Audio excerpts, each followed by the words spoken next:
Hello everyone, welcome to अध्ययन अध्यापन। मैं निभा आप सभी का बहुत बहुत स्वागत करती हूं और आशा करती हूं कि आप सब सुखी होंगे, स्वस्थ होंगे। तो फ्रेंड्स, आज के इस वीडियो में हम लोग आपके यूटेट पेपर 1 ईवीएस के आंसर को देखेंगे। तो 30 सितंबर को जो आपका पेपर हुआ था, तो पेपर 1 में हम लोग ईवीएस के क्वेश्चन आंसर को देखेंगे कि कौन सा आंसर सही होगा। आप लोग भी अपने क्वेश्चन की चेकिंग कर लीजिए, और अगर किसी भी क्वेश्चन में कोई डाउट लग रहा है कि आपके हिसाब से वो आंसर सही होना चाहिए, तो बिल्कुल आप लोग ऑफिशियल की के लिए बिल्कुल वेट कीजिए, और वही सही होगा। जब ऑफिशियल की आ जाएगा तो वही आंसर बिल्कुल सही होगा। तो यहाँ पर बस हम लोग क्या कर रहे हैं, चेकिंग कर रहे हैं, देख रहे हैं कि कौन सा ऑप्शन सही होना चाहिए। तो आप लोग भी अपने क्वेश्चन की चेकिंग कर सकते हैं। तो चलिए हम लोग स्टार्ट करते हैं। पहले क्वेश्चन यहाँ पर 121 क्वेश्चन दिया गया है। यहाँ पर बोला जा रहा है कि इको मार्क संबंधित है। तो इको मार्क का संबंध है आपके डी ऑप्शन यानी पर्यावरण के लिए सुरक्षित वस्तुओं से। बात करें अगर 122 क्वेश्चन की, तो यहाँ पर बोला जा रहा है कि कार्बन क्रेडिट की संकल्पना निम्नलिखित में से किससे उद्भूत है।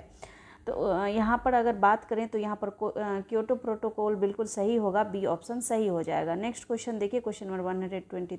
बात करें क्वेश्चन नंबर 123 की, तो निम्नलिखित में से कौन सा कृत्रिम पारिस्थितिक तंत्र है। तो यहाँ पर बिल्कुल ए ऑप्शन के साथ जाएंगे आप लोग, धान का खेत।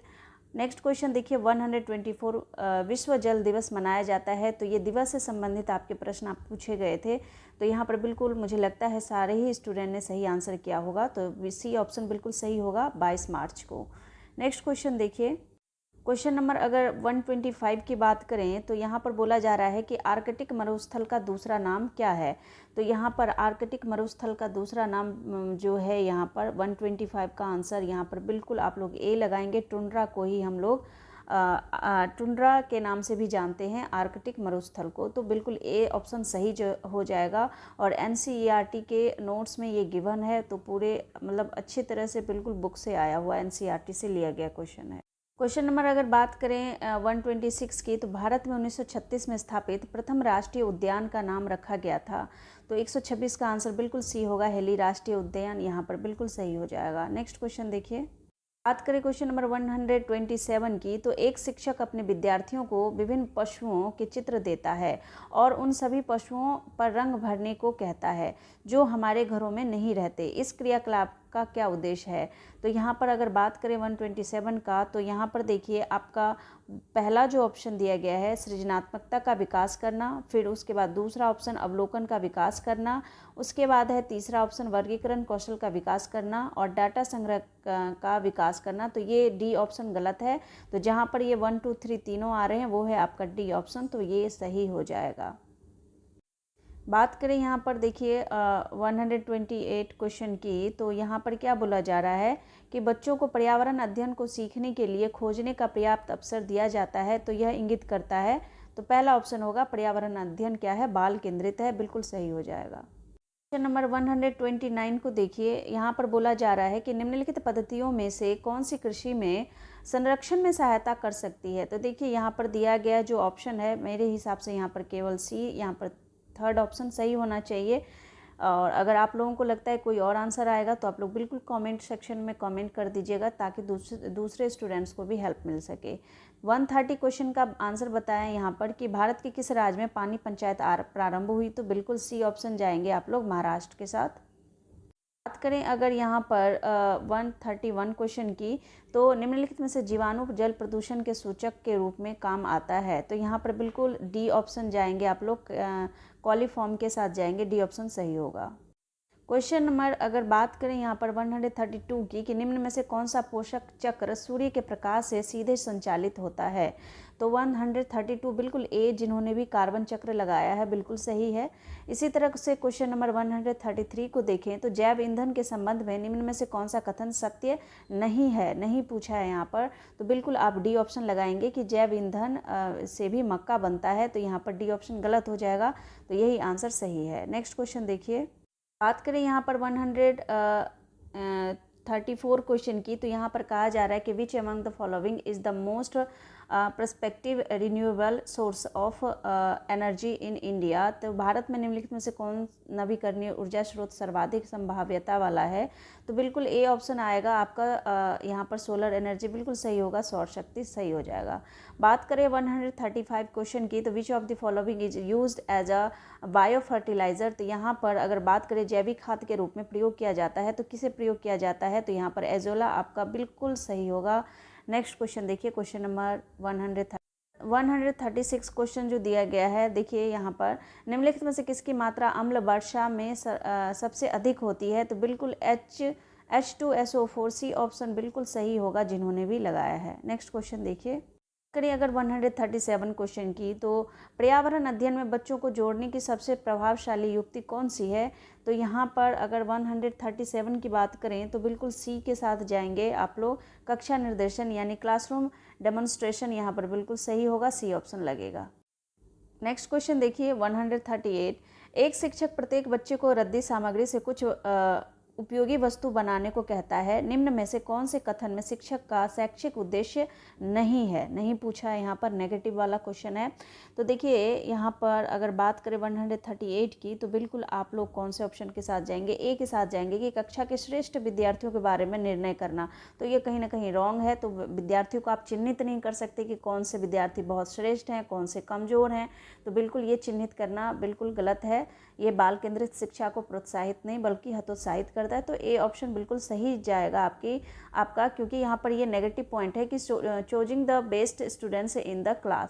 तो यहाँ पर बिल्कुल ए सही होगा क्योंकि गलत पूछा था। अगर क्वेश्चन नंबर 139 की, तो दूसरी कक्षा की शिक्षिका तनुजा को फूल से संबंधित विषय के बारे में पढ़ाना है, उसे क्या करना चाहिए? तो यहाँ पर अगर बात करें तो यहाँ पर ए ऑप्शन बिल्कुल सही होगा कि बच्चों को स्कूल के बगीचे में ले जाए जहाँ बहुत सारे फूल हैं। तो जहाँ पर बच्चे अवलोकन करते हैं, देखते हैं बारीकी से चीज़ों को, तो वो ज़्यादा जल्दी से सीखते हैं। तो ए ऑप्शन बिल्कुल सही हो जाएगा। नंबर 140 की, तो एकीकृत पर्यावरण विज्ञान के रूप में ईवीएस अध्ययन का क्या महत्व है? तो यहाँ पर 140 का बिल्कुल ए लगाएंगे आप लोग। यहाँ पर कि प्राकृतिक और सामाजिक सांस्कृतिक वातावरण से संबंध स्थापित करने में जागरूक और सक्षम होना, बिल्कुल ए सही हो जाएगा। क्वेश्चन नंबर 141 की बात करें तो यहाँ पर देश में पर्यावरण कानूनों की समीक्षा के लिए निम्नलिखित में से किस समिति का गठन किया गया था?